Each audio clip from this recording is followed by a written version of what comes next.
Sir Delhi liquor scam అది sensational అయితే ఇప్పుడు దాన్ని ఫాలో అప్ చేస్తూ ఈరోజు విచారణకు హాజరు కావాల్సి ఉండే ఈరోజు హాజరు కాలేకపోయారు కల్వకుంట్ల కవిత. దీని గురించి మీరు ఏం చెప్పబోతున్నారు?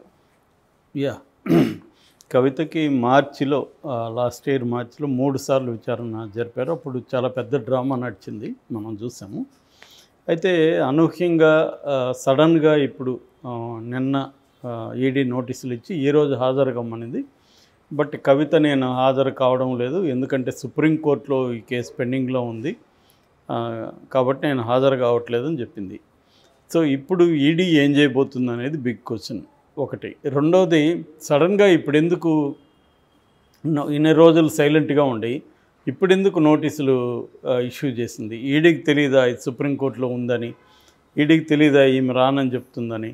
ఎందుకు చేసింది అన్నప్పుడు ఇక్కడ అసలు డ్రామా ఏంటి అనుకున్నప్పుడు మనకి రాబోయే ఎలక్షన్లో దృష్టిలో పెట్టుకొని కానీ చూస్తే మళ్ళీ బీజేపీ ఒక డ్రామాకి తెరలేపినట్టుగా తెలుస్తుంది.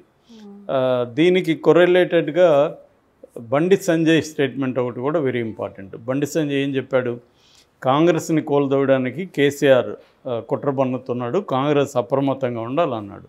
సో సడన్గా బండి సంజయ్ కాంగ్రెస్ మీద ఎందుకు ప్రేమ పుట్టింది, కేసీఆర్ మీద ఎందుకు వ్యతిరేకత పుట్టింది అనేది ఇవాళ చర్చకి దారితీసింది. సో దీంట్లో ముందుగా మనం కవితది చూద్దాం, దాని తర్వాత బండికి వస్తాను. సో కవిత లిక్కర్ కేసు ఒకసారి బ్రీఫ్గా చెప్పుకుంటే, సో ఇది ఏంటంటే ఢిల్లీలో ఆప్ గవర్నమెంట్ ఉందని అందరికీ తెలుసు. 2021-22 సంవత్సరానికి ఎక్సైజ్ పాలసీ, ఢిల్లీ ఎక్సైజ్ పాలసీని కొత్త పాలసీని తీసుకొచ్చారు. అప్పటి వరకు రీటైల్ అవుట్లెట్స్ అంతా కూడా గవర్నమెంట్ చేతిలో ఉండేవి. దాన్ని ప్రైవేటైజ్ చేస్తూ ఒక చట్టాన్ని తీసుకొచ్చారు. ప్రైవేటైజ్ ఎందుకంటే దాదాపు 9,500 కోట్ల రూపాయల ఆదాయం వస్తుంది ప్రైవేటైజ్ చేస్తే అనేది వాళ్ళు ప్రధానంగా పేర్కొన్నారు. మొత్తంగా 32 జోన్స్గా డివైడ్ చేశారు. 8 నుంచి 10 వార్డ్స్ ఉంటాయి, అందులో 27 అవుట్లెట్స్ ఉంటాయి. ఓవరాల్గా ఒక వార్డుకి 2 నుంచి 3 లిక్కర్ అవుట్లెట్స్ ఉంటాయి. మొత్తంగా 849 అవుట్లెట్స్ ఉంటాయి అన్నమాట. అదొకటి. రెండోది, 3 గంటల అర్లీ మార్నింగ్ 3 వరకు ఓపెన్ అయి ఉంటాయి లిక్కర్ షాప్స్ ఈ పాలసీలో. సో అప్పట్లో ఢిల్లీ గవర్నమెంట్లో ఈ ఎక్సైజ్ మంత్రిత్వ శాఖ ఉప ముఖ్యమంత్రి మనీష్ సిసోడియా చేతిలో ఉంది. సో మనీష్ సిసోడియా ఒక ముఖ్యంగా సౌత్ గ్రూప్ అనే ఒక లిక్కర్ గ్రూపు ఈ మొత్తం ఈ పాలసీ నుంచి బెనిఫిట్ అయిందని చెప్తున్నారు. సో వాళ్ళకి లైసెన్సు ఫీజుల్లో రాయితీలు ఇవ్వడం, లైసెన్సులు కొన్ని కొత్త లైసెన్స్ విధానాన్ని అప్లై చేయడం, ఓన్లీ లైసెన్స్ దీంట్లోనే 30 కోట్ల పైన రాయితీలు లభించాయని చెప్తున్నారు. ఓవరాల్గా వాళ్ళకి కొన్ని 100 కోట్ల మేలు చేసే విధంగా ఈ పాలసీని రూపొందించారు. అసలు ఈ పాలసీ రూపకర్తే కవితకు సంబంధించిన ఎక్స్ ఫార్మర్ సిఏ చిట్టుబాబు, ఆయన చేశాడనేది కూడా ఆరోపణ అన్నమాట. ఇలాగా ఇది ఈ పాలసీని చేసినప్పుడు అక్కడ లెఫ్టినెంట్ గవర్నర్ ఉంటారు ఢిల్లీలో. ఆ లెఫ్టినెంట్ గవర్నర్ సక్సేనా ఆయన దగ్గరికి సంతకానికి పోయినప్పుడు ఆయన కొన్ని కండిషన్లు పెట్టి, అంటే ఢిల్లీ కార్పొరేషన్ పర్మిషన్ కూడా తీసుకోవాల్సి ఉంటుంది, అట్లాంటి కొన్ని కండిషన్లు పెట్టి దానికి ఆమోదం తెలిపేశాడు. తెలిపిన తర్వాత ఇటు బీజేపీ ఇటు కాంగ్రెస్ పార్టీ రెండు కూడా ఆరోపణలు చేశాయి. ఇది కిక్ బ్యాక్స్ జరిగాయి దీంట్లో, అంటే ముడుపులు తీసుకొని కొంతమందికి లాభం చేకూర్చే విధంగా పాలసీని రూపొందించారు. దీని మీద విచారణ జరపాలని కాంగ్రెస్ బీజేపీ ఇద్దరు చేశారు. దాని తర్వాత ఏమైందంటే ఈ సక్సేనాకి ఆప్ గవర్నమెంట్ మధ్య కూడా గొడవలు వచ్చాయి. సక్సేనా గతంలో అవినీతికి పాల్పడ్డారని కేజ్రీవాల్లే ఆరోపించాడు. అలాగే వాళ్ళిద్దరూ వాదించుకున్న తర్వాత Saxena Delhi government Delhi liquor scam ఏదో ఉంది అని చెప్పి దీని మీద విచారణ జరపాలని కేంద్ర ప్రభుత్వానికి లేఖ రాశాడు. దాంతో కేంద్ర ప్రభుత్వం సిబిఐని ఈడీని రంగంలోకి దించింది. సిబిఐ ఈడీలు దిగినాక దాదాపు 40 లొకేషన్లో దేశవ్యాప్తంగా రైడ్స్ కూడా కండక్ట్ చేసింది సిబిఐ. చేసి ప్రధానంగా 2 తెలుగు రాష్ట్రాల్లో ఉండే కొంతమంది లిక్కర్ వ్యాపారస్తులు దీంట్లో ఇన్వాల్వ్ అయ్యి దీన్ని ఒక సౌత్ గ్రూప్గా ఫామ్ చేశారు.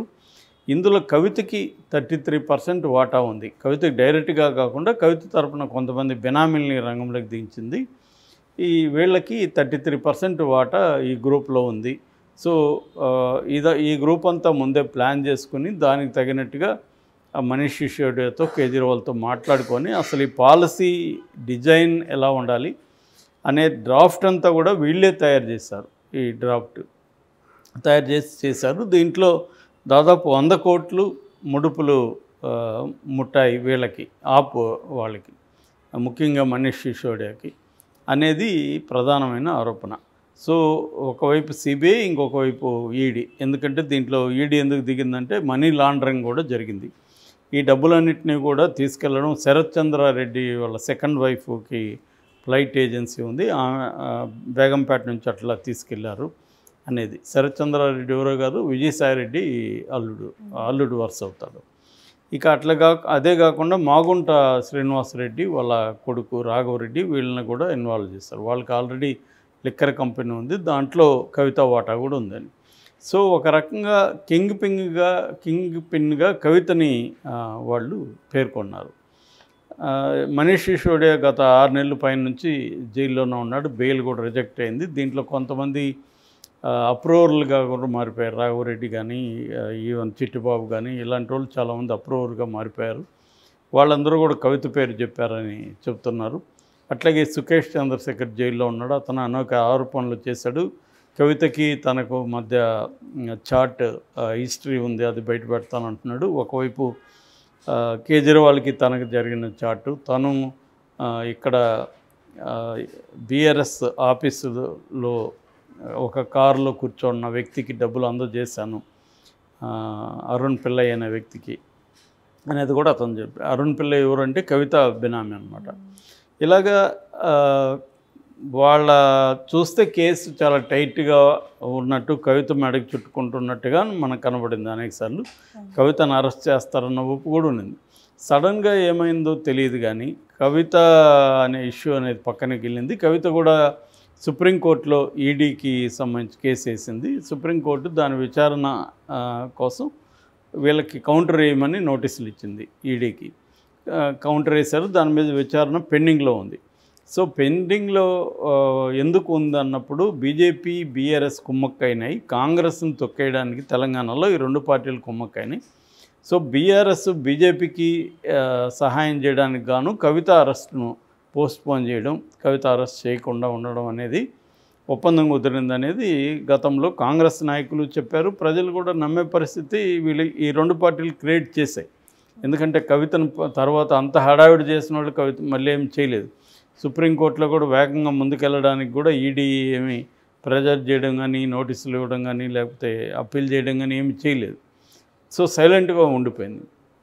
అంటే మామూలుగానే బీజేపీ మీద గత కొంతకాలంగా ఉన్న ఆరోపణ ఏంటంటే ప్రత్యర్థుల మీద కేంద్ర ప్రభుత్వానికి సంబంధించిన ఏజెన్సీలు ఏవైతే ఉన్నాయో, ముఖ్యంగా సిబిఐ, ఈడీ, తర్వాత ఎన్ఐఏ, తర్వాత ఐటీ, వీళ్ళని ప్రయోగిస్తారు. దాదాపు 5,222 కేసులు ప్రత్యర్థుల మీద బీజేపీ ప్రభుత్వం పెట్టింది. ఇందులో దాదాపు 17 కూడా కేసుల్లో కూడా కన్విక్షన్ లేదు. అంటే కావాలనే రాజకీయ వేధింపుల కోసం ఈ కేసులు పెడుతుందన్న విమర్శ బలంగా ఉందన్నమాట. అంటే వాళ్ళు ఏం చేస్తున్నారంటే ప్రత్యర్థుల మీదే కాకుండా మిత్రపక్షాలకు సంబంధించిన వాళ్ళ మీద కూడా ఈ కేసులు పెట్టడం. అంటే మిత్రపక్షాలు కూడా నిరంతరం భయంలో ఉండడం, నిరంతరం ఒక టెన్షన్లో ఉంచడం ద్వారా తమ కంట్రోల్లో ఉంటారు అన్న ఒక స్ట్రాటజీని బీజేపీ చేస్తుంది. అందుకే బీజేపీకి అన్ని రకాలుగా కోఆపరేట్ చేస్తున్న వైసీపీ వాళ్ళకి సంబంధించిన ఎంపీల బంధువులను, కొడుకులు కావచ్చు, అల్లుడు కావచ్చు కూడా ఇన్వాల్వ్ చేసింది. ఈ క్రమంలో ఇప్పుడు ఈడీ ఏం చేయబోతుందంటే నిజంగా ఈడీకి అరెస్ట్ చేసే ఉద్దేశం ఉంటే అరెస్ట్ చేస్తుంది, తర్వాత కోర్టుకు వెళ్తారు, అది వేరే విషయం. కానీ అసలు అరెస్టే చేయకుండా నోటీసులు మాత్రం ఇస్తుందంటే మేము మళ్ళీ కవితని వదిలిపెట్టదలుచుకోలేదని చెప్పడం, బండి సంజయ్ కూడా కేసీఆర్ని ఎనిమిగా డిక్లేర్ చేయడం. సో వాళ్ళకి ఏంటంటే గతంలో సమీక్ష చేసుకున్నప్పుడు మనం కేసీఆర్తో కుమ్మక్కైనా ఉన్న వాదన మనకి చాలా నష్టాన్ని చేకూర్చిందని బీజేపీ రివ్యూలో తేలింది. ఇప్పుడు లోక్సభ ఎలక్షన్లో కేసీఆర్కి దూరం అవ్వడం వాళ్ళకి అవసరం. సో కేసీఆర్ని ఇరికించడం వాళ్ళకి అవసరం. అందువల్ల వాళ్ళు ఇక్కడ మేజర్గా కాంగ్రెస్ వర్సెస్ బీజేపీ అన్న ఒక నెరేటివ్ని వాళ్ళు తీసుకురాదలుచుకున్నారు. అందువల్ల బండి సంజయ్ మాట్లాడడం కానీ, కవితకి నోటీసులు కానీ ఈ నేపథ్యం నుంచి మనం అర్థం చేసుకుంటే మనకి క్లారిటీ వస్తుంది.